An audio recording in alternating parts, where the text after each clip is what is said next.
Okay, this video is about fluoroquinolone toxicity. It's a type of antibiotic, and some people have had very terrible side effects from it. They call it being floxed, and this includes fluoroquinolones like ciprofloxacin, levofloxacin. I'm going to have a link to this video here of this young lady who ended up in a wheelchair.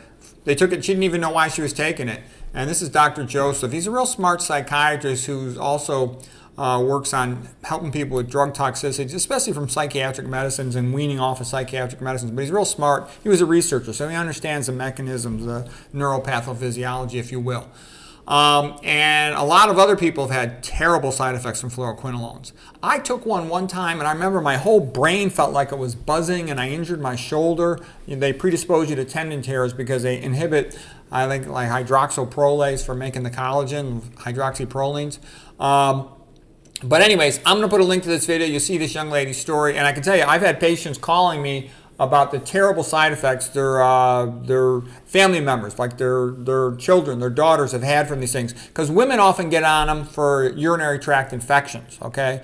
Fluoroquinolones have a fluoride on them. Whenever you hear fluoro in a drug, that usually means there's a fluoride in there. For example, Prozac, the antidepressant, is fluoxetine. The FLUO means a fluoride on there. And the reason they'll put it on things is it binds very tightly, lowers the polarity of the molecule so it can cross the blood-brain barrier, so it can get into the testicles, into the gonads, it can get into the ovaries, and it can get into your brain, so it can cause brain damage, all right?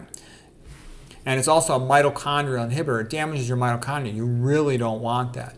Remember, almost all pills, unless you're replacing a normal body hormone like insulin or growth hormone or something like that, or testosterone, they're poisons. That's what a pill does. It poisons the metabolic system. So they're much more dangerous than people realize. As doctors get older, they start having more experience with all these side effects. But, non-medical people and young doctors, I would say a doctor should be at least 50. In general, you don't want to go to a doctor less than 50 about some of these general questions because they don't have that much experience. It's, and the books always tell them, oh, this drug is fine, this is the recommended drug, blah, blah, blah. But when you've been around longer, you realize, hey, some of these drugs are really dangerous, okay? And this lady, she didn't even know why she's being treated. Okay, here's another lady. She's like the poster child for being floxed. Her name is Talia Smith. And she was given a fluoroquinolone just for a urinary tract infection, and it put her in a wheelchair, which was devastating because her husband had a lot of disabilities, and now she wasn't able to take care of him either, and it was devastating for her children. A disaster, just from taking 3 pills of ciprofloxacin for a urinary tract infection. She became wheelchair bound with long-term severe harmful consequences. And she's got some YouTube videos you can watch. I'll put a link to one of her videos here as well so you can watch about it. I'll tell you a little bit more about fluoroquinolones, and then people ask me, what can you do about them? Okay.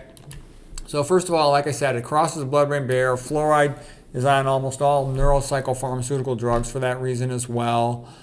They're used to treat sinusitis, urinary tract infections, sexually transmitted diseases, ear infections. It's a mitochondrial inhibitor. It inhibits DNA gyrase, cell replication in that sense as well. Since 2008, these drugs have had a black box warning, but patients aren't often told about that. They should only be used in an emergency situation when there's no other option. They can cause serious brain damage, memory fog, memory loss, auditory hallucinations, depressions, anxiety, suicidal thoughts, psychosis, paranoia. It's a disaster. They can cause cardiac arrhythmias, prolongation of the QT interval. One of the reasons they'll do that is they chelate magnesium, so they make magnesium unavailable. You need magnesium for every ATP reaction in your body. It's very important. And the vast majority of Americans are magnesium deficient because it's in the center of chlorophyll. It comes from eating plants. So most of them don't eat plants to begin with. Then they're stressed out, which causes a loss of magnesium in the urine. And then on top of it, you start doing something like this where you're chelating the available magnesium. You can drop your magnesium quite low, and that damages every ATP reaction in your body is going to require magnesium. Every neuron in your body uses a lot of magnesium. It blocks the NMDA receptor.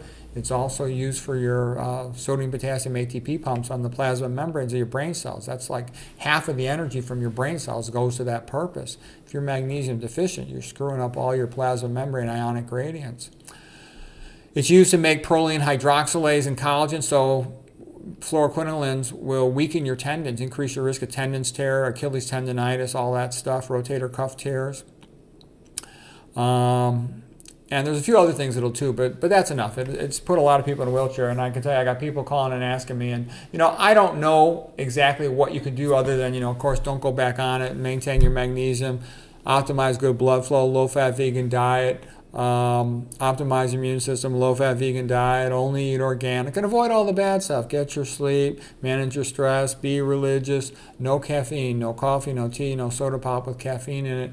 And then you can watch my other videos. I made lectures where I go through 120 causes of mitochondrial inhibition. So you got to power up your mitochondria to the extent you can. The way you do that is avoid the things that are bad for them, all the mitochondria inhibitors. The good blood flow gives you more oxygen and glucose delivery to your neurons, so that'll improve function. Avoid circuit inhibitors, anything that smells bad in general for that. Be a minimalist, You don't need deodorant. You don't even need shampoo. I don't have any hair. I don't use shampoo. If you don't cook with oil, you don't eat fried food, then you don't need to use dishwasher detergent. You don't need laundry detergent. The reason why you want to avoid all these things, most of them have some type of chemical, either estrogenic chemicals that are often mitochondria inhibitors, or they've got other toxic chemicals in them. You never want processed food. They'll have fungal inhibitors like succinate dehydrogenase inhibitors. Most people are exposed on a daily basis to 10 or 20 mitochondria inhibitors. In my lectures on it, I'll show you 120 of them, and they're very common. Many of them are. And then, start doing all the things that build up neurons, neurogenesis, exercise, sleep, reading, intelligent conversations, and try to build back your neurons to the extent you can.